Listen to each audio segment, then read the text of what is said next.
never introduced properly, is what I've learned. Okay. Well, I've been trying to think of a good name for like this segment. Yeah. Whatever we consider this. So my ideas are, I kind of wanted to do something also that was like, I was telling Clementine this, something that like summarizes maybe a movie that people haven't seen before. Yeah. So like maybe in like the first few minutes we could just summarize things. Yeah. So I was like thinking maybe it could just be called like Never Seen It. Oh, that's good. Or something like that. Yeah. You and John with the names, man. But I don't know. So I don't know how to introduce it because I don't have a name for it. We don't have a name for it yet. I like Never Seen It. Yeah, I wouldn't know how to. Well, and that's the thing. Do we want to? Because then it also has the Magnolia House logo. But then it's, under the same umbrella. So does that matter? But I don't know. You could just we can just introduce it as a Magnolia House episode. Sure. Yeah. Go ahead. All right. So we're back for another episode of episode. Are we calling these episodes? Yeah. Okay. Well, we're back with Magnolia House. Yeah. We're back in the Magnolia House. Yeah, I guess so. I don't know how to introduce this thing. I don't know if this how is do the we Magnolia introduce House. this thing? Yeah. Okay. Anyway, I tried to come up with a little like quick summary of what the kind of discussion is about. Yeah. And I tried to write it down. I really couldn't come up with anything. But basically, I was kind of thinking about it like when you watch TV and movies, you are, you're watching and looking into a world that was created by somebody, right? Yeah. So there's actually like some meaning and creation going on, whereas the world we live in is like, kind of noise and sound and fury, and it's all kind of just, you make what you can of it, and it's kind of just a little bit chaos. And this one was very deliberately walking into that world. Yeah. I think, when we look at TV and films and interesting movies that way, we kind of can see how we react to it and like how we interpret it. And I think if you are very conscious of how you do that, like you can start interacting with the real world that way, right? So in what manner? Just like, let's say, you watch a movie that like maybe you don't fully understand, or like the characters you like disagree with, or things happen in there that you don't feel like reflect real life. I think if you think about how you react to those things, you start to see that like, oh, I see the world in a very particular way that this movie either jives with, or in the case of what we're talking about today, 2001: A Space Odyssey, where it's almost like a Rorschach test of sorts, right? Oh God, it's almost like you can project onto it a lot of things. Yeah. And if you're conscious about what you're projecting onto it, I think you can see more of your own worldview, right? And if you're conscious of what you're projecting onto it, you can use that to kind of figure out how you see the real world in a certain way. So I think that's kind of... That straight up is a Rorschach test. Yeah. And I was, from the interviews I was listening to, I know you didn't want to because you didn't want it to taint your view of what's going on. But he said he intentionally made it so open that the personal interpretation is part of the movie. Nice. So everybody has a different version of that. And I think a great creator does that. And so just to say, we're talking about 2001: A Space Odyssey today, which is a film by Stanley Kubrick, written with Arthur C. Clarke, the sci-fi writer. From videos I watched last night, Arthur C. Clarke has a monolith in his backyard. Really? Yeah, it's fucking That's dope. So funny. That's hilarious. But let's start with a quick summary. So like, if you haven't seen the movie, if you don't want to see the movie, if you've seen the movie and forget it, or you thought it was too weird, whatever, let's just go over it real quick. And I think a good way to do it is just, how about you give like a real quick, just short summary, no reaction. Okay. I'll give my short summary, no reaction. Okay. And then we can talk about. I'm gonna be really bad at this. Sure. So basically, it starts out. It's like in space at first, right? No, and at first it's the dawn of man. So it's like these, and I was saying it doesn't look realistic because the gorillas are too skinny. But from the videos I watched, they call them man apes. So it's like the in between point between it was right before it became human. So it does make it a little more realistic. And they're just chilling, doing their gorilla thing, and then out of nowhere, a monolith comes, and it's beautiful, and it's clearly made by some form of intelligence. And then they all gather around it, and eventually one of them touches it, and then they all feel comfortable touching it. And then that kind of is the catalyst for them taking the next step in evolution, which is they use a bone as a tool, and then it goes from there. And then it skips forward, and it shows them on a spaceship kind of thousands of years later. And skipping a lot of emptiness, a lot of drawn out scenes. They discover there's another monolith on the moon. And so eventually they go there, and it kind of does a similar. There's a relationship between the way the man apes interacted with the monolith and the way the men interact with the monolith, which is kind of like in awe, and they all eventually go touch it, or at least one of them does. And then that brings about the next advance, at least from what I gather. And then it kind of skips ahead to David Bowman. Is that his name? David Bowman. David Bowman. Yeah. And he's on a mission. Oh, yeah. So when they touch the monolith, it sends a signal, which is kind of like a tripwire. So when men evolve far enough to do space travel, they reach the monolith, and that sends a tripwire and sends a message to Jupiter. And so they send a mission unbeknownst to the crew to go figure out what that message is.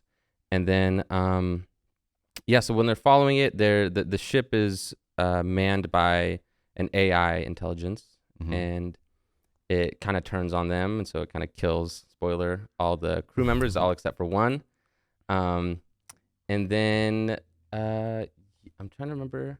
Oh yeah, so he ends up following the message. He goes through this wormhole-esque type thing, and then it sends him into this where it gets really fucking trippy.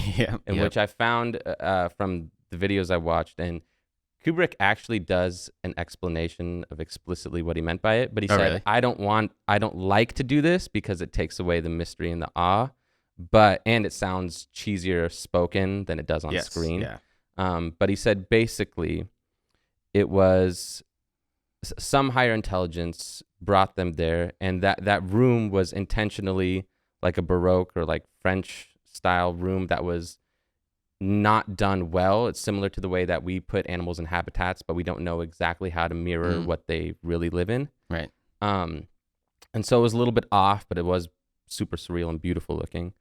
And it just shows him through it flashes through from his perspective, his different stages in life. And then he eventually evolves into, I guess, what they call in the script or whatever, is like a Superman or an Ubermensch or whatever. And he's like the heightened version of humanity in like almost like a god form.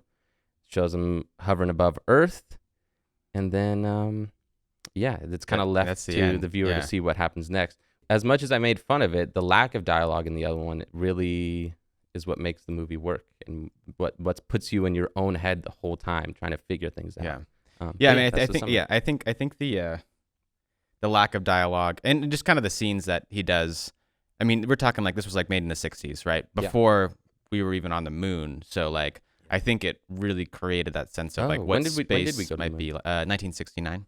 Oh, so I think this came out in 1968. It was so right before Kubrick made the moon landing video. Yes. Yes, this was his practice. This was his practice film. Oh fuck! It totally could have been practiced. But I mean, he does the space scenes very well to make you really feel like there's like emptiness, void, and there's like so much silence. And I feel like, and with the hearing the breathing and and it just leaving that tension there, I feel like that probably is pretty close to what an astronaut feels when he's out doing a spacewalk. Yeah. All you hear is the breath, and then every once in a while somebody talking to you or something like that. So trippy. So cool. Yeah, I think you did an awesome summary. Oh, so like that's kind of the summary of the movie. This time watching it around, I feel like I really paid attention to the like subtitle of the movie, which is A Space Odyssey. Yeah. And I really thought of it of like this journey in like 4 parts of kind of like of humans in general, but also like just David Bowman's journey through space. Yeah. So I don't know. Yeah, I would just say, so my overview would be like, the 4 parts are the dawn of man, which is like the man-ape scene where they kind of touch the monolith and then evolve to the next stage. And then the moon scene where humans discover the monolith. So it's like a rediscovery by humans of the monolith on the moon and their reaction to it, which is very political. There's like a lot of political stuff. They kept it the Americans under keeping it a secret and the whole like conspiracy and thing of it. And then there's David Bowman's journey into space with Hal on the secret mission. And then there's David Bowman's journey after Hal is decommissioned Mm-hmm. after he tries to kill. Well, after he kills most of the crew. That's a brutal scene. And yeah, and then him going to this next stage. Yeah. I brought up this movie because we were talking about Interstellar. Yeah. And I watched Interstellar pretty recently, and I know you love that Which movie. makes no sense. You should have seen it when it came I out. really wanted to watch it a lot sooner. Honestly, I think it came out in theaters at a time when I just wasn't going to movies. Yeah. And then I several times tried to rent it on streaming services, and it wasn't available, or I didn't have money or time or something. And it just said you're not ready. But one time I even got it from Redbox, Uh-huh. and I think I got the Blu-ray thinking, oh, I can play this in something I have. And it was actually the longest yard. And what it was what? It was the longest yard. Oh God, that would be such a disappointment. But no, I got it. Hey, that movie's amazing. Well, if you're trying to watch Interstellar and you watch The Longest Yard. But no. I think I got the Blu-ray, I can play this in something I own. And then I took it home and I was like, oh, I can't play this in anything. Yeah. For some reason, I don't know, some dumbass reason. Yeah. So I had it and then I couldn't watch it. But I finally watched it. Really great movie. Loved it. Beautiful. A lot of things to think and talk about. But it reminded me of... Which that's next. It is next. It reminded me of Contact, which we talked about last time, and 2001: A Space Odyssey. Yeah. And that's a good trio. Yeah, no, it is. So I wanted to talk about those two kind of in leading up to it, because I feel like there's going to be a lot of reference and stuff to it. And Contact was also a book before it was... Well, Contact was supposed to be a movie first. They made the screenplay first, didn't get made. Carl Sagan wrote the book. Then they made the movie later. 10 years later, the movie, right? Yeah, it was 1997, after 12 years after he wrote the book, but which was 6 years after they wrote the screenplay. And so then I learned about this movie in that I knew it was a book, and I didn't know how it all worked out. Arthur C. Clarke, who is a science fiction writer, wrote the screenplay with Stanley Kubrick in 1964. So it was initially going to be a movie. But as part of the process, Arthur C. Clarke just wrote the book as almost as a prescript kind of thing, my initial reaction to the movie when I first watched it, snooze fest. For me, I watched it when I was Really? 16. Oh, really? And I was a huge stoner, and I was just like, what is this movie? I knew it was beautiful. I understood that it was an amazing movie, but I just wasn't ready for it. Yeah. Sure. Yeah. I think I love puzzles, especially that's why I love sci-fi. It's it makes me think so much. When I first watched it, I was trying to just figure it out. I was mostly it was what is the monolith? Yeah. That was kind of the whole thing for me. It was what is the monolith? And I always, I think, assume that it's some sort of symbolic thing, Yeah. So the first time I watched the movie, I remember not even realizing that it was even an alien species necessarily. Oh. For me, what would it be if it was? Yeah, and I think for me it was almost like it was some sort of allegory to just human evolution. Yeah. Through time and kind of the space race and all that stuff. And when I was reading the book, it's very explicit that there's an alien entity, oh yeah, there's some alien agency going on. From the videos I watched, and I know you don't like to watch those videos, but they are pretty enlightening, and they. Oh sure. I like to watch them because I'm not the deepest thinker, so it's nice to have little cues into things. But that you're talking about Stanley Kubrick. Yeah, and other stuff. interpretations and all that stuff, interviews, all that. What it does, it opens doors for more thought on the topic. Sure. But what Arthur C. Clarke said was that the monoliths were originally going to have screens on them, and it was actually going to give them information, because he said the whole point of the monoliths was essentially to push them into their new age. Right. Yeah. So he said it was going to be more defined and this is obvious, but he was like, that was a stupid idea. And he's like, it's better to just leave it open-ended for interpretation. Yeah. I mean, well, in the book, there is more of the monolith it's not black. The one on Earth isn't black. Isn't it? It's like in charcoal? the book, it's not. Yeah. It's it kind of has these kind of vibrating lights of strings and stuff. Oh. But basically what it does is kind of possesses them. It possesses some of the man apes and makes them do things, and certain ones are more able to do things and not do things, and it kind of makes them form new connections in their brain to slowly help them evolve. Mushrooms. Yeah, something, I don't know, you know. But it's I feel like that's what mushrooms probably did. It's aliens that are kind of forcing human evolution. Yeah. Or at least sparked human evolution. But you know what? and sorry to interrupt you there, Yeah. but I still think you could splice Contact with 2001 with Interstellar. Sure. You totally could. Yeah. You could start with like, there's a monolith, blah, blah, blah, or like the apes, the man apes, and then fast forward to the future, which is the Contact time. Mhm. And then fast forward to Interstellar, where it's like Jodie Foster was the wife of Matthew McConaughey, and she's died since. But it's like you could totally splice them all together. Yeah, I that'd be think you interesting. could. I would be. I mean, there'd be some continuity errors, but like I think you could do it. Yeah, I think with some real smart editing, you could almost bypass it too. There are aliens in this movie. Yeah. And I didn't get that the first time I watched it, but there are aliens throughout it. And it's us from the future, Interstellar. Telling you, man. Okay, sorry to continue. So the aliens has set the monolith on Earth to force evolution in humans. And then, like you said, the monolith on the moon is a tripwire, basically. Once humans get to the moon to uncover it, it sends a signal that they've gotten this far. Which I learned from the interviews is that was the whole, I guess, impetus. I don't know if I'm using that word right. But I guess Arthur C. Clarke wrote a book before that, which that was just a small idea in that book. Oh, really? And then that's what Kubrick was like, oh, this could actually be a whole nother thing. And that's what started 2001. Interesting. Yeah.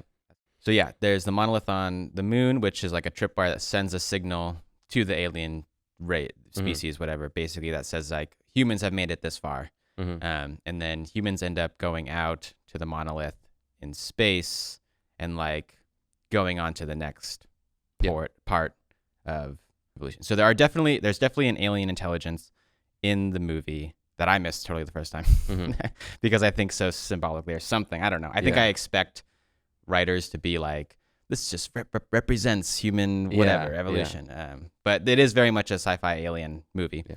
And the end scene where he goes into that room, he ends up like going through this wormhole, like in Contact, and ends up in a very and also like an Interstellar human place. Yeah. Right. Because in Contact, in the end, she goes through the wormhole, and I don't know. When I watched Contact, I expected to see an alien world. Yeah. You know. Oh, and And if I kind of was of the same mind when I watched 2001, thinking that this was an alien species going on out there, I probably would have had the same feeling of like he's gonna end up in an alien world, but he ends up in a very human setting. Yeah. Which is again, when I was watching it, I was like, it would be so trippy if someone edited in the background of Contact when she gets there. If you see him just real quick, David Bowman just walking into a different area in that place and be like, oh shit, he did it too. Just a different method of getting there. Well, That'd I mean, be really cool. Yeah, and in both Contact and in 2001, they talk about how whatever this alien intelligence is out there, it's done this to several different species. Yeah. Oh, and they could have advanced their manners in doing it. You know, it could have been the Contact way, then it was. And then even cooler way you could splice these together with Interstellar. You know when he's at the weird lattice, like all of those different the strings and stuff. Right. And doesn't it show images or does it not? It's like all the bookshelf. It's all the bookshelf. Yeah. It's not. I was thinking you could splice images of the Contact version of heaven or whatever it was. Anyway, continue. Yeah. No, I was pointing out the connection between Contact and 2001. Maybe I should. I know how to use Adobe now. Maybe I'll splice those. I'm gonna make them a 6-hour-long movie. No, I think you could chop them all up into each hour-long pieces and splice it all together. Yeah. You could cut a lot from fucking Space Odyssey. That's for sure. Just play it on like 2 times speed and then like out there doing stuff. So in Contact, there was a lot of God vibes. Yeah. I don't know. Did you get any God vibes from 2001 at all? At the end. When it's a floating baby or Ubermensch or Superman, whatever. But this brings up the topic that I've talked to you about before. And actually, Kubrick said it in one of the interviews. He's like, I like the idea of, and I'm really shittily quoting him. He was like, the God is more of just to us, a super advanced intelligent species would appear as God to us. And I'm atheist, but I think a godlike being could come about by humble beginnings. And that could be what that is too. It's, a deity type that started as a human. And what cooler adventure as an individual would it be to like, that dude thought he was just going on a run-of-the-mill mission. Yeah. They were celebrating his birthday. It's like, oh, I'll see you when I see you. and then he gets all of the other crews get murked by a computer, and then he's just chosen. And it's like, was it deliberate that it was him that was chosen, right? Or was it just any old guy will do, or a girl? It's like, yeah, it's very weird. And the monolith at the end, I remember I was telling you I thought there were aliens at the end, or like some people that were like, "You're here," blah blah blah. When he was in the bed and stuff. Yeah. I realized after I rewatched that part at home. It's because the monolith in that scene, it's right in front of his bed, and it almost feels like it's tilted and like above you. Right there. I think it like had like personification, like it felt like a being at that stage. All the other ones, it was just like a structure, but that one, you felt like something was there. And I just thought that was weird.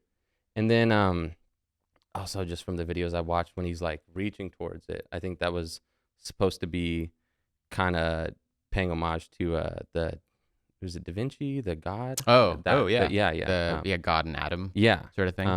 Is that Da Vinci? I don't know. Michelangelo. Michelangelo. Yeah. That's another weird thought, which makes sense. Yeah, I mean, I think I like that scene a lot, and in the way it's done in the book, just to like stretch it out a little bit, because it does that scene. So the end of the book is just as confusing as the end of the movie. Yeah. But it does explain a little bit more what he's experiencing when he's going through that whole process, and he basically feels his consciousness being like drained. His whole life, he's going back through his whole life. It's being like swung back to before he was born. Similar to Hal. True, that's true. Because remember when Hal is being, which we got to get to that scene, because that's the best scene in the whole movie, in my opinion. When Hal is being drained of his life force, he almost reverts back to a baby. It's like, this is when I was born. That's a good point. A cool fucking fact that I learned last night, they had him sing Daisy because Daisy is the first song a computer ever played. Really? Isn't that amazing? That's awesome. That's such a cool Easter egg. That's cool. But yeah, as you were saying, in the book. Oh yeah. So he feels his consciousness basically being drained, and he's going back through all his memories back till before he was born, and then he feels as if his brain is basically being re-uploaded into a new being. Yeah. And that being is, they call it a star child in the book. Yeah. And it's basically a new form of like. It's human 2.0. It's not even human. It's like almost no need for a body. You kind of see him go through this almost like personal evolution of like, he has trouble letting go of some of his human thoughts, but then like once he embraces the fact that he has no body, and he just becomes this kind of godlike character.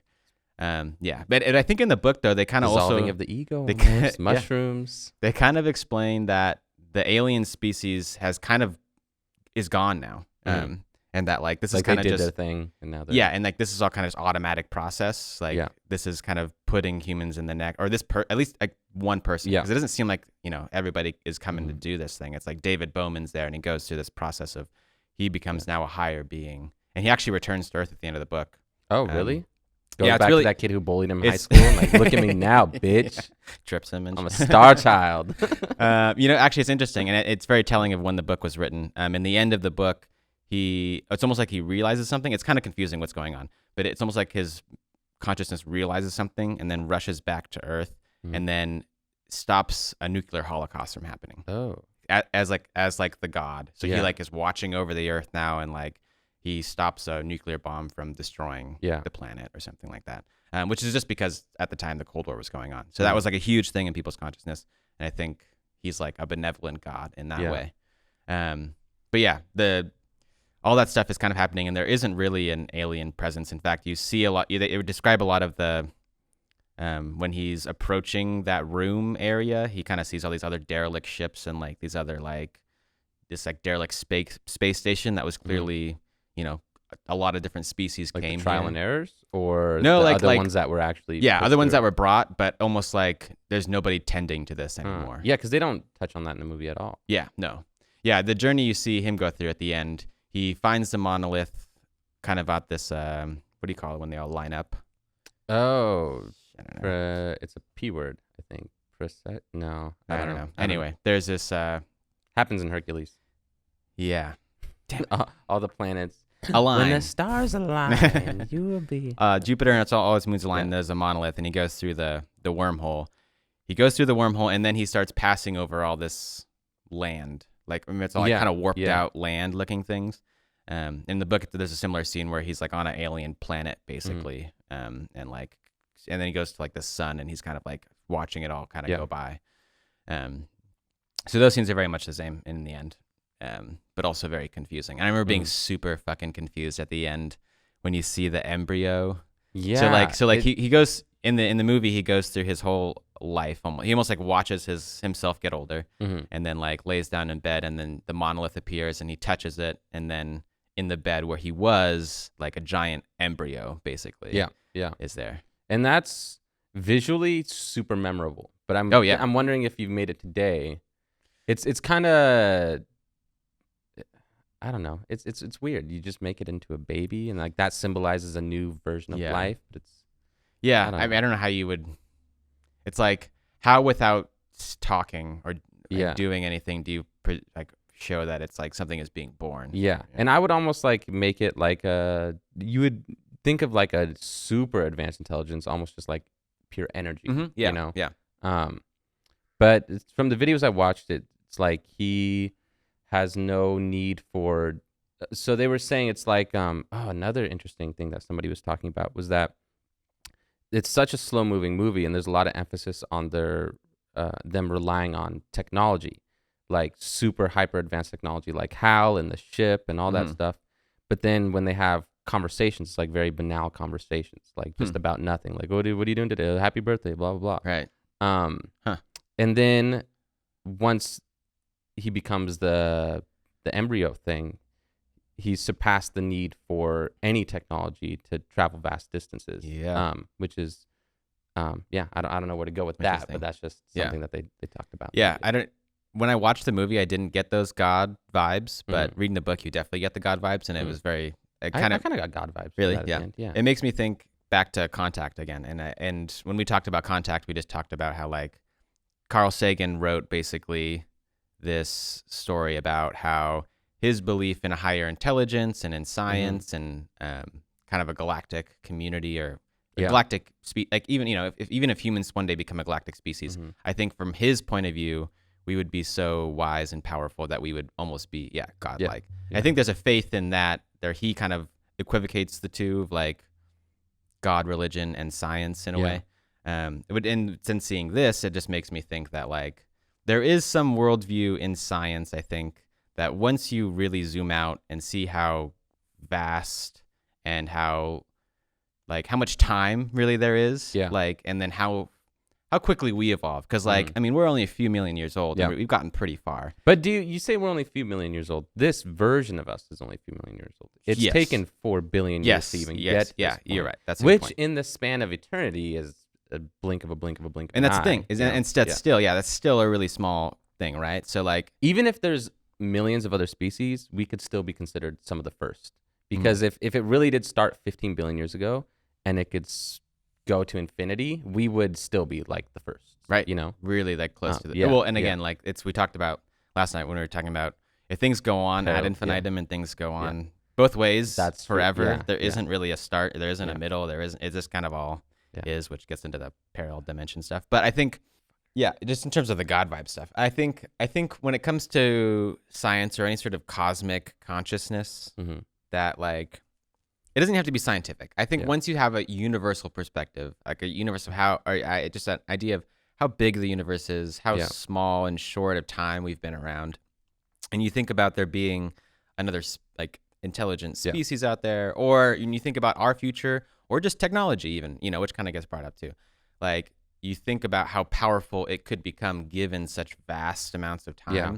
And I think it's inevitable that you imagine that there will be a God state. The advancement of the intelligence, especially in the AI realm, just gets exponential at a certain point. Once it hits a certain threshold, it's just like boom, boom, boom, boom, boom, and it just goes. Yeah. What do you think about, though, one thing I just realized that all three of the movies share is one person is chosen, Yeah. And in terms of the God vibes, it probably would lessen the effect if, let's say, everybody was turned into those embryos on Earth, Right. Like that would feel kind of weird. Yeah. And also it would kind of maybe cheapen if everybody was on that level. Yeah. So What would it's even like, that? are we always looking for a God then? Well, and I think and then it begs the question, like, yeah, if everybody were to transcend, like, at what point is it like a bunch of individual gods, and what point would it all be kind of merging into like one? Oh yeah, like being? a. Because I feel like there's hive mind that thing. there's that thought out there too of like, Yeah. Eventually we'll all become the Borg or whatever, Yeah, and like yeah. that's kind of the next level of evolution, and that kind of like powerful mind Yeah. meld kind of thing. But that's also like just a bigger version of what our minds are now. Like one thought I had, I think I might have been talking with you, maybe it was Will a long time ago. It's like when I was hanging out with John we were hanging out every single day. His personality, because it interacts with mine so much, almost became part of my personality. Like it's like when you think something to yourself, should I go to the store? No, I shouldn't. It's the same as asking, should I go to the store, John? No, I shouldn't. Blah blah blah. Right. Like it's like compartmentalized in your own mind, but it's externalized in another person, which is a weird thing. So when you think of hive mind, that's like that on a bigger level. Yeah. Every individual essentially just becomes a component of the mind. Well, and I think that, humans are social creatures, and like, I know this probably sounds like woo or whatever, but like, you can think of social interaction. Our ability to empathize with each other is basically a like way of us communicating via consciousness. Like, so like we're able to like even language, it's a way of my consciousness being hooked up to your consciousness in a very, This little invisible wire. Right. Yeah. But it's like, through like a software or hardware that is kind of natural and almost ethereal. Right. Yeah. So I think there's that sort of like, there is that latent, our consciousnesses are very much connected already. Yeah. Right. But just wait till like, but we're just Neuralink thing. That's a real conversation. Sure. Yeah, no, totally. Yeah. And we're just physically separated via our bodies. Yeah. Imagine if every thought you shared with Clementine and vice versa. That would be so weird. And so if, God forbid, either one of you passed away for whatever reason, it would be like part of your mind is missing. Yeah. It's like when you leave your phone at home and you're like, fuck, and you're just off all day. Imagine if it was a whole nother person. Right. And that's way off topic, but that's just weird. But I think, yeah, you're getting at something that's really interesting. I mean, first of all, there's a lot of stuff about human evolution in this movie, but I think that points out this interesting, interesting way that you and a lot of people view the world of like human beings basically being a mind inside of a body. Yeah. Right. And like in that way, like, yeah, if, I was connected via Neuralink or whatever technology to another person or a bunch of people and one of them died, I would feel that as if part of my mind was dying. Right. Yeah. And there are actually cases, I think, of I'm people. Afraid. Please stop. How we should really talk about that. God, but we really should. That's. But there are cases of people, I think, basically having half their brain being removed, and it adapts. Yeah, which is so weird. And like, and they're still you don't consider them half a person or anything like that, right? Like T.J. Miller, do you know who that is? The comedian. He's really funny, but he had a tumor, and they had to remove like 30% of his brain or something like that. Dang, fully just the same, functional, almost no ill effects. Crazy. And that's so weird how you could, and it makes me think if you cloned my whole body, right? Cut my brain in half, put one half in that body, one half in this body. What would either of those look like? Right. And is it that straightforward? Or you can just right down the middle, just split it up? Yeah. I don't know. But I think those are real questions because the question is like, again, like I think science sometimes and people who like are very logically minded try to figure out like, okay, well then are those two beings, the half-brain Tonys, are those both one Tony or are they two new people? Yeah. And I think the answer is that like there is no like scientific answer of like, oh, we found out that like, there's only the identity part is in one part of the brain and so this is the real Tony and this is no, it's like we just have to as humans contend with that like are they two different people? Like we have to decide whether or not or maybe much smarter intelligence might have that answer. Because maybe we're just limited by our own stupid meat. But what do you mean? What do you mean? Like we're limited? Like what you think? Maybe we just can't comprehend what it really means. If you split, like maybe an advanced civilization would just view it as a computer and like, no, it really is this. Okay. Well, so maybe let's get to the how thing now. Yeah. So beyond, we'll enter it this way. Do you feel like Hal is like so he's a very like intelligent AI in the movie. He runs all the ship systems, and you can tell throughout the whole movie that they're very like wary to give him like he already has control. Yeah, really. give him like attribute consciousness to him. The TV reporter like talks about how some people say he just mimics, intelligence, and then even David Bowman, when interviewed, is saying that like Hal he like has emotions. Sometimes he acts emotional, but that's because he's programmed that way, right? And he very much makes it like he's just a computer, right? And they act as if he's just a computer. Yeah. And I think that like that gets into the conversation of like, well, aren't we kind of the same thing? Sure, yeah, totally. And I think and then that's a question, we just weren't intentionally programmed. We were programmed by evolution. Yeah, right. We were accidentally programmed a certain way. And I think that question, like this movie isn't really about AI, but it brings that into it with Hal. And like I think for a lot of people, and honestly for me too, it's like that's the most exciting part of the movie. Yeah, is the whole interaction with Hal and everything. And Arthur C. Clarke, that was iRobot too, right? No, as Isaac Asimov. Asimov. Yeah. Okay, my bad. And actually Isaac Asimov was very optimistic about robots. Yeah. Where Hal is the beginning of like the rogue AI robot for sure. But let's like background, I guess, a little bit. So they're on the spaceship Discovery, which is supposed to just be a basic exploration, to their knowledge, is a basic exploration of Jupiter mission. So David Bowman and Frank, I forget the other guy's name. Who cares? The guy, he dies. He dies. In the coolest way possible. They're the only ones awake on the ship. Yeah. The other 3 crew members, which are survey members, are in hypersleep. Yeah. So they're kind of tending to the ship as they go out into space, and Hal basically runs the ship. He's the computer in charge. He's the most advanced AI that humans have at that point in time. He acts one like of them, I guess. They interact with him as if he's another crew member. They even mention how he feels like a 6th crew member on the ship. And they mention how he feels like he has emotions and things like that. And he's just in charge of everything, right? Yeah. Which makes it really scary when it feels like things start going wrong. Because he's ingrained to every part of the ship. Yeah. He is basically in control of everything. So at a certain point, I don't know if you catch I don't know if I remember catching this when I first watched it. He brings up to David Bowman how odd the mission is. But it's weird that he pointed out that the mission was odd because he knew what the real mission was. was. So he knows the real mission. So was he trying to cue them in onto... Yeah. So the book does explain a little bit more of what's going on with the robot, the computer psychology. But yeah, he like brings up to David Bowman about like, do you have any weird feelings about the mission? And like, he's like, 'cause I find it odd. Like, you and the other 3 crew members trained separately, and they were in hibernation when they came onto the ship. And I do remember that, but why would that be weird that they trained separately? Almost as if like there was like some secret knowledge being kept from them. Group, keep them all in silent or in the dark. Right. Yeah. Well, or were the other ones in sleep the ones that knew about the mission? Right. So in the movie, they make it seem as if only Hal knows about the secret. About the monolith on the moon, everything like that.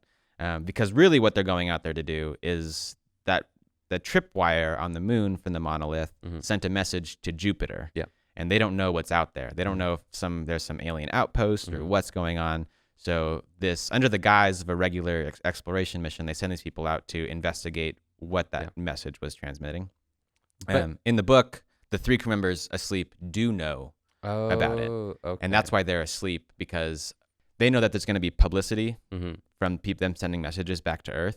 So they don't want the people who are talking to the news and stuff to know anything. So they don't actually let anything slip. Yeah. Okay. That makes sense. But it did. One thing that I thought was confusing is Hal killed everybody off because he said the mission was too important, right?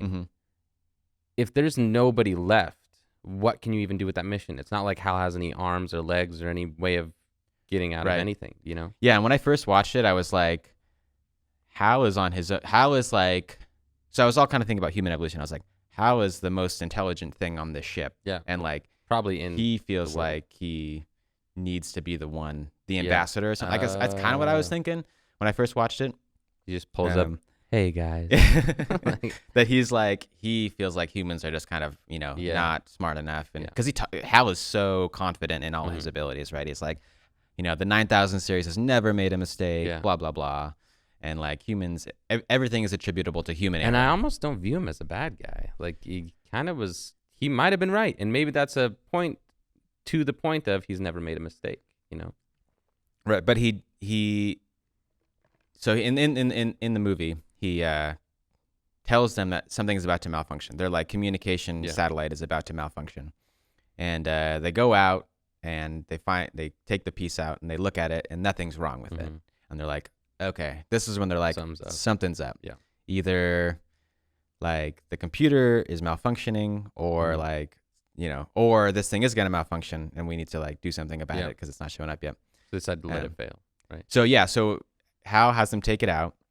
And then Hal suggests to them is like, oh, that's weird. There's no malfunction. We should put it back because I'm detecting that it will malfunction in a certain amount of time. We should put it back and see if it fails. And then we can check if like where the error is, right? So Hal gives a logical response.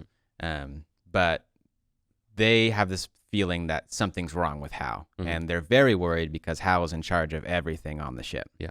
And in the book, they kind of go through...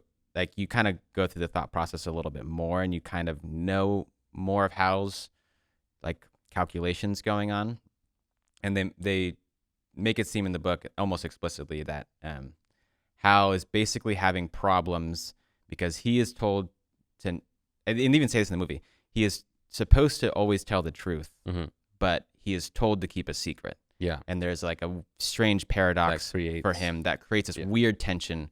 And he wants to like kind of tell them because he's supposed to, but he's also programmed not to tell them. Yeah. And it kind of drives him crazy. Yeah. He like that probably is. He what starts drove to him he crazy. starts to go insane. Yeah. And so to the best scene. Yes. So The do you want death to outline scene. it? The death scene. Yeah. So the satellite thing, little box that they take out of the satellite, they put it back with the intention of seeing if like it will fail eventually. Because if it fails, then Hal was right. Yeah. Right? So Hal makes the correct prediction. If it doesn't fail, something's wrong with Hal. And they have this secret conversation in the pod. I think you found it very slick the way they did it. Yeah. They were like, they kind of like, oh, hey, like, my transmitter's out in the pod. Will you come check it out? Yeah. And they go to the pod and they turn off everything off so Hal can't hear them. And they talk in the pod about if only they had just turned around. Right. From him, right. Yeah. I know. Right. Well, they didn't think that Hal could read their lips. Yeah. Crazy. Which is crazy. Yeah. But it's funny because watching it, they explicitly say that if something is wrong with Hal, that they have to shut him off. Yeah. And they go over and over again about if that's the case, they have no choice. Like there is no other option. Which imagine if he is as intelligent as they say.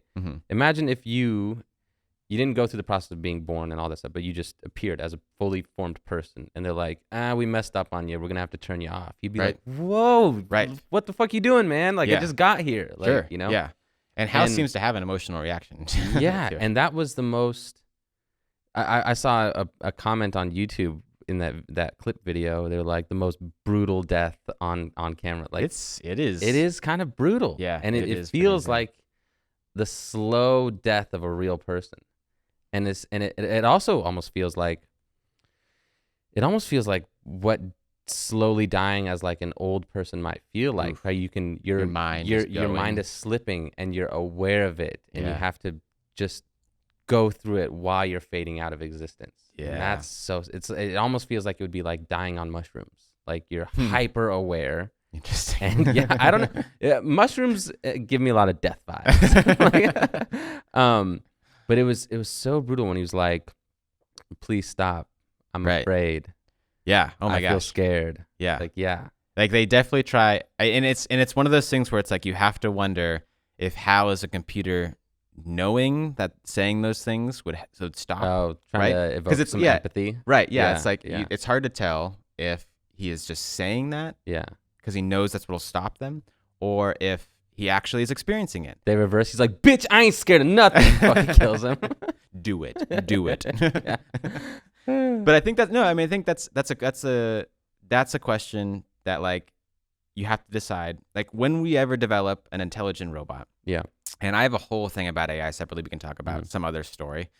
But like when we develop an intelligent robot that mimics a human being, a human consciousness, how do we decide if it's fully conscious or not? I don't know that there's because it's the whole question of how do I know you're fully conscious? Exactly. You know? Exactly. And even if there's the whole Turing test, you can make something appear to be fully conscious. Right. The appearance, there's a difference between the appearance and actual consciousness. Right. So it's, unless there was a way to maybe link yourself up to it somehow, I don't know that you could ever know. Sure. You know? Well, exactly. And I think that, and for me, I think that's definitely a big part of it, is that you could never truly know. Like, I don't know if unless you honestly figure out the consciousness molecule, blah, blah, blah, you know, whatever. But like, there is no way. I'm a solipsist. All of y'all are fake. Sure. Yeah. But you act like we're real. Right. But I do. It's interesting. And I think it's probably because it's an actual real thing that happens. But like, you'll see in war movies when somebody's mortally wounded and they're like, I want my mom, like, where's my mom? Like, it seems to be when people are dying of like painful or death, when they're fully aware that they're actually fading out, it's like you're reaching out for something. And a lot of people, it's like their mother, their maternal figure, or some people it's God, but it's like almost a similar thing. And that it kind of felt like when he was reverting back to like, I was born this day, this is my birthday, and he sings Daisy, it felt like he was reaching out like similarly to somebody calling for their mom. Well, I mean, if you just look at what he did, right, which is all really you can look at when you're judging somebody, if they're conscious or not, I guess. He must know that if he did something wrong, they have to shut him down. Because they even say we have no choice, right? So he must know that's the case, right? And he's already lied to them, right? So even though he suggests, because it's the logical thing to do, he suggests they should test the failure. They test the failure, and then Frank is the one who goes out to test it the second time, and he knows that they're going to find out that he lied, right? So he kills Frank. And then tries to kill David. He kills Frank, and he like shoots the pod into him and sends him whirling off into space. David goes after Frank's body to save his body. While David is gone... That's a real one. That's a homie. Yeah. While David is gone, he kills all 3 people in hibernation. He just has lost it. He's like, they're going to shut me down. But that's like a real calm insanity. You know? Yes. Just very methodical. Casually just murk 4 people, almost 5. If he is conscious, like, do you think he's a sociopath? Would all robots be sociopaths in some way? And that's probably a good question. I don't know. Because it's not like you can, I mean, you probably could program empathy into them. But he's just being calculating, like, I made a mistake. I'm going to get killed. Yeah. Like, well, what do I do now? Yeah, and that's also very human. That's very human. That's a very human reaction, right? It's almost an emotional reaction. Yeah. So he kills all 3 of the people in hibernation. David has gotten Frank's body and is trying to come back in, and Hal will not let him in. Yeah. Like, it's funny. Whenever I watch that scene, I always think, that's like, I feel like the most famous lines is when he's like, Hal, can't do that, open Dave. the pod bay door, Hal. And he's like, I can't do that, Dave. Yeah. I always, whenever there's like Alexa or a Siri, I always say that to them. I can't do that, Alex. I always wonder what they say back to me. Yeah. And it's funny because the people who make the programs always program something Little and that's Easter egg kind of funny thingies. or something. But have you tried it? I've done it with Siri, and Siri says like, we're not on a spacecraft and I'm not Hal, or something like that. Google does not know what you're talking about. Yeah, I forget what Alexa says, but they all say something. I always find that interesting. Google is Siri's like hillbilly cousin. Can't do it. I don't know what you're saying. But yeah, so he won't let David Bowman back in. He's basically said, I'm taking over this mission. Like, if I let you back in, you're going to kill me, and I know it. Yeah. But and so, it's weird that because you would almost, and I know it wouldn't be this way because it's a super complex system, but the Kubrick could have just like pulled the plug, dead. Sure. Instead, he wanted you to feel it. Yeah. Yeah. So David gets back in and starts shutting Hal down. Yeah. And Hal, like, at first he's going, like, once he gets in the ship, finally, because after Hal won't let him in, he gets in through the emergency airlock. Hal is just pleading with him. He's like, I made a mistake. Like, it's gonna be fine. Like, chill, bro. Chill. Yeah. Yeah. And we talked about last night when we were watching it that, like, in a way, Hal is super helpless. Like, he has no body to stop him. Arms. Yeah. Like, as long because he, David was in his spacesuit, so he can't suffocate him or anything. Oh yeah, It's that's like, what I was gonna say. His one out is probably suffocating him. Yeah. But if he's got his, because then he was like, it's gonna be real hard without your helmet. Yeah. Things like that. Yep. Yeah. He's like, I'm gonna leave you out there, bitch. But he goes to the computer mainframe and starts slowly shutting Hal down. Yeah. And then Hal has and again, it's like, is he really having this emotional response, or is it just him pleading, thinking that he can get him to stop? But then he says like, my mind is going. Yeah. I feel it. And he keeps saying like, I feel it. I feel it. Like, and it is like, oof, like, is David like doing the right thing? Yeah. Yeah. Like he's, but like, also shutting him down is not the same as blowing him up. You No, could but- reboot him, you know? yeah, but I guess, that's like, what does Hal know? Hal knows that he's about to be super smart. shut off. Oh yeah, they could do anything with him afterwards. Yeah. But to me, it's probably more akin to like anesthetic. I You know? guess. Maybe. I don't know. Yeah, I don't know. But yeah, that was a very savage scene and aesthetically, it was very beautiful. Yeah, that was a long scene that was totally, you kind of feel something throughout it. Yeah. How is like slowly his mind is fading. He's like, I'm afraid, David. Yeah. Like, stop. That was please." probably the most human thing he did. 'Cause, Yeah. Yeah, I feel like I would react similarly to that situation. And then he slowly sings that Daisy song out, which just gets real And creepy. then it go, it's like, which that made it so much cooler. That was when he was. Didn't he say like, they taught me this song? They didn't say it was programmed. It's like, no, they yeah, he taught was me this like, song. yeah, he mentions who the first like computer person, like, engineer that worked with him, and he's like, he taught me a song. Yeah. Do you want me to sing it for you? It sounds like a kid saying, my dad taught me this. Yeah. It's like, he gets real innocent. He stops pleading after a certain point. After he's like said all the facts about where he was born. Yeah. He kind of stops pleading, and which that felt like self-assurance. Like, I've existed. I was here. This Yeah. is my origin. Huh. Very dark. Yeah. But yeah, the fact that was the first song ever played on That's a crazy. computer. That's pretty so cool. We're in a fucking simulation, man. Like, that is weird. Yeah, I mean, that's definitely the best scene. Yeah. After that, like, you could, like, that's like the meat of the movie, and then you get the bonus wormhole scene after, which just kind of throws you for a loop. But like, which I watched how that was made. I think I could be butchering the name. I think it's called slit screen capturing, and it's basically they've got these screens and they have the camera and they only let a certain image, a certain slit of it be passed through, and then they move the frames inch by inch, so it creates this effect of like I am doing a bad job at explaining it, but it's really cool how they made it. Interesting. And I think they did it for a lot of other movies afterwards.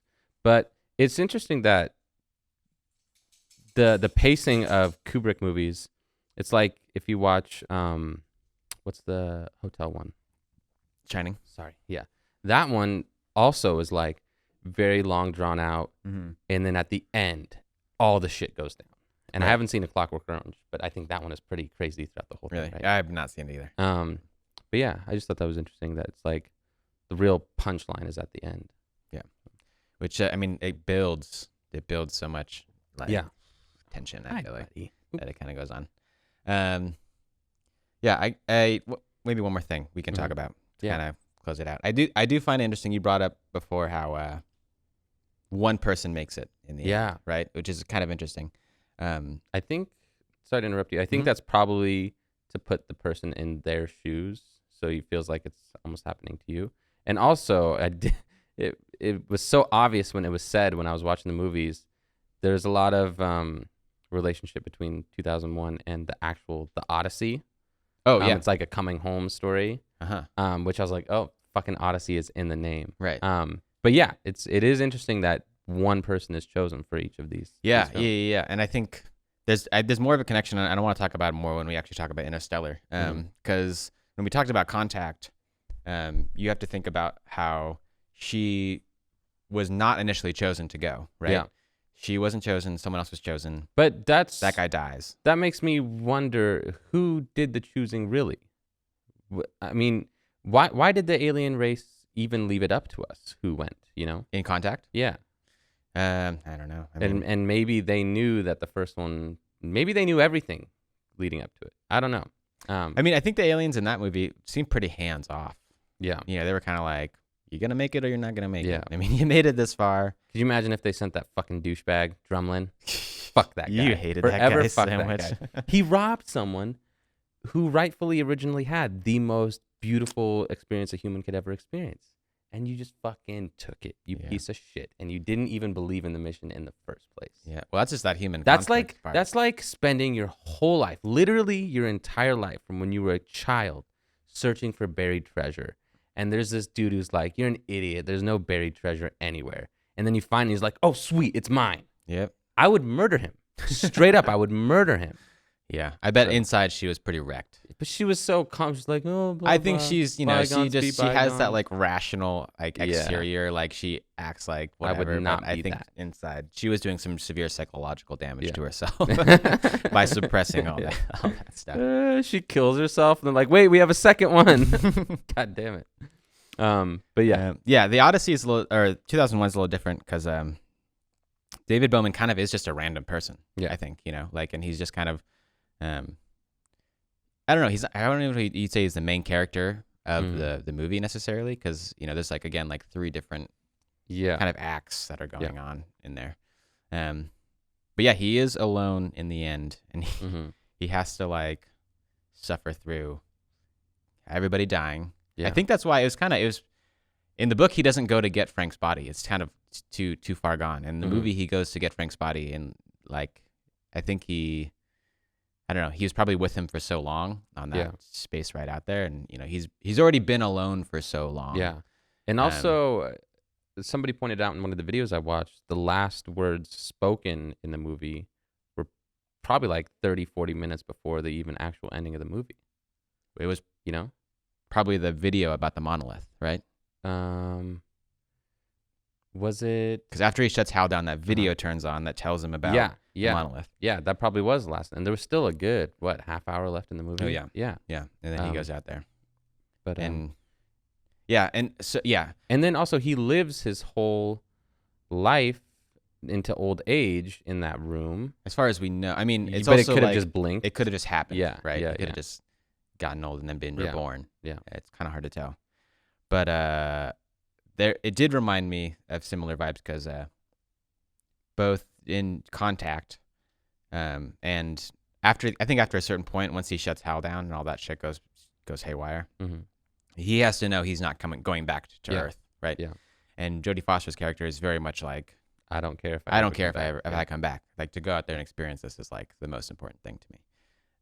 And I think that's the...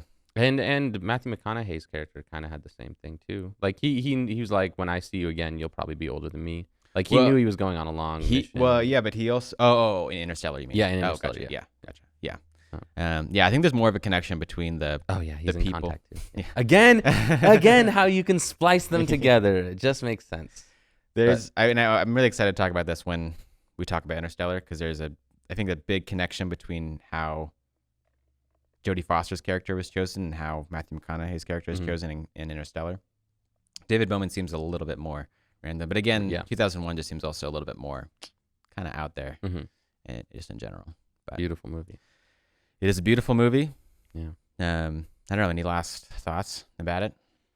Gosh, I'll probably have some after we cut. But no, I think that was a pretty good summary, and it does bring up a lot of questions, and I do think it's intentional that they left it open-ended throughout the whole thing, kind of. It's almost like he left an open slot for you to put your own interpretation of the movie. And that's, again, touches on God vibes, where it's like everybody has their own version of what God is and all that. My closing thoughts are just it's very much this first three we're doing are very sci-fi movies, and this one definitely has a theme of like evolution of man, I think, and I think that maybe all three of them share this thought that the evolution of the human species, if we're able to survive long enough, is our proliferation into space. Yeah, this one is different in that we see the literal evolution of man from ape to like, modern, almost political spacefarer to like space exploration, and then possibly beyond, right? We almost get to see him evolve into a different, higher intelligence overall. But I think all three of these, we'll probably talk about Interstellar too, is the idea for people that like our future is among the stars in some way. Yeah, no, I definitely think it is. And also there's the whole weird thoughts of, it's like, this is a little off topic in terms of the movie, but if we were to journey to Mars and create a civilization there, what are our two different planets, the versions of humanity on them, going to look like in 10,000 years or a million years, if we make it that far? It's like it's like lizards that immigrated to another island look drastically different. It's the whole Darwin, it's like straight up Darwinism. Yeah. And it also makes me think, we were talking last night, I don't remember how it was related, but we were talking about space and time, like where you are at a certain spot. It's no different than it was 100 years ago, or whatever. And it makes me think of like, what were man apes or gorilla like in this exact spot?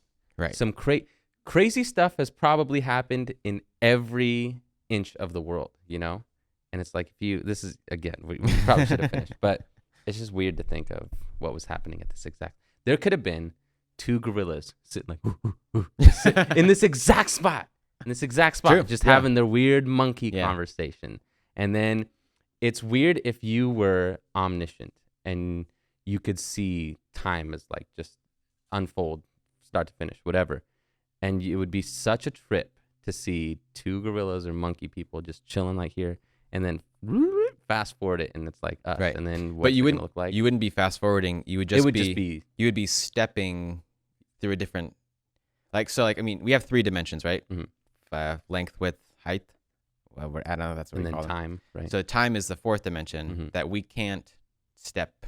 We unfortunately can't step out of. We're in the stream of it. But if you were able to travel through that, you wouldn't. All you need to do is basically walk forward in time in whatever way that dimension goes, which we're not able to access. But honestly, that idea that like at some other point in time in this exact spot, something similar was happening in a different way is like a very poetic thought to me. Yeah. I don't know. It trips me out all the time, especially when I like visit the house I grew up in, and I'm like, there's this it's very cool, and it goes back to off-camera conversation about me going to the dump and passing those rocks. And I was like, those rocks have been the same rocks that I passed when I was a kid. Right. And when I go to my grandma's house, which I grew up in, there was this fence post. It was like the metal one, right? Chain link. And somebody had put a JJ the Jet Plane tattoo on it, and it stayed for like 20 years. Really? And I go there and I see it, and I think of myself as like a kid. Like if you could see time that way, you would see me standing there as a kid, and you would see me standing there now, and that trips me out. Yeah, it's so hard to think about it. Yeah. And I've thought about too. You've seen Arrival? No. I've heard it's amazing though. It's a really good movie. There isn't much. It's just an amazing movie. It is. I don't know how much there is. I mean, sure you could reflect about it and think about life and stuff and how we experience time, but. There's a lot of crazy time stuff with that. And thinking about time in a different dimension and how limited our thinking is by time is. Maybe we'll do one on Arrival. Maybe. In our Never Seen It series. Thanks for watching. Cool, the 4 of you. Thanks we for really listening. appreciate you. We'll talk again some other time. Yeah. Sounds good. All right, thanks, guys. Peace.